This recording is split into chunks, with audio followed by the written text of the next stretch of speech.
Oceans cover over 70% of the Earth's surface. They not only serve as the planet's largest habitat, but also help to regulate the global climate. The ocean is a continuous body of saltwater that surrounds the continents. It is divided into 4 major regions: the Pacific, Atlantic, Indian, and Arctic.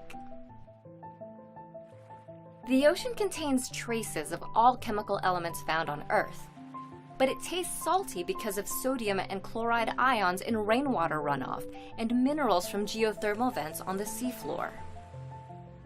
Climate change We are about is 15 miles from shore altering on the top of where the oil is coming up.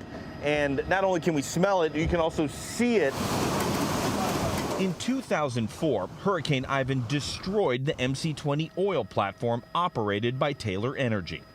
The company has spent over $400 million working alongside the U.S. Coast Guard to contain and clean up the spill, which Taylor estimates has been leaking at a rate of about 10 gallons a day for years. But Florida State oceanographer and oil spill expert Ian McDonald, who has studied the Taylor site for the government using underwater technology, says he found the leak is closer to 96 barrels a day. It's a story we've been following for years. A new study confirms what dozens of angry parents have been saying for years about the Bridgeton landfill, that toxic air coming from the landfill can make people sick.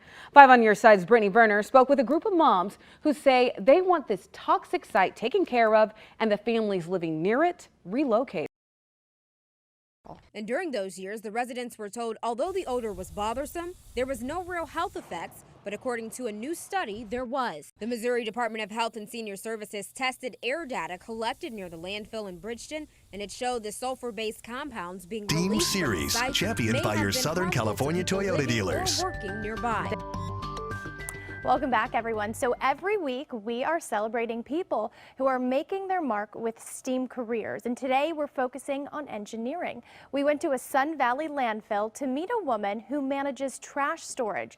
She figures out what should happen once a landfill gets full. They line up to take their turn, rolling up the tall mountain, then into a valley where they dump all the stuff we've put out on our curb.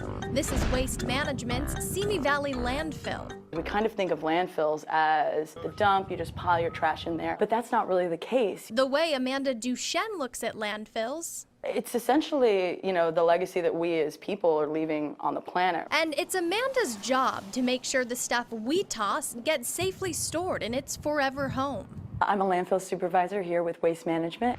We headed out in the Toyota Mobile Weather Lab to see all that goes into landfill management.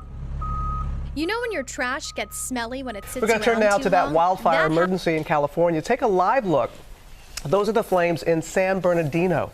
The state on edge again this morning as those fierce Santa Ana winds whip through, sparking new fires. And Matt Gutman is on the ground in Simi Valley. Matt, I know that you saw the danger of those winds firsthand. Good morning.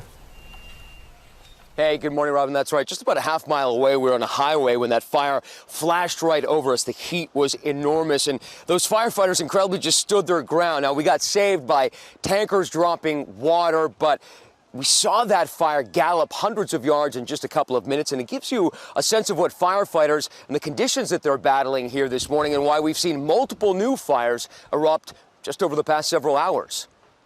Overnight, firefighters grappling with multiple fires.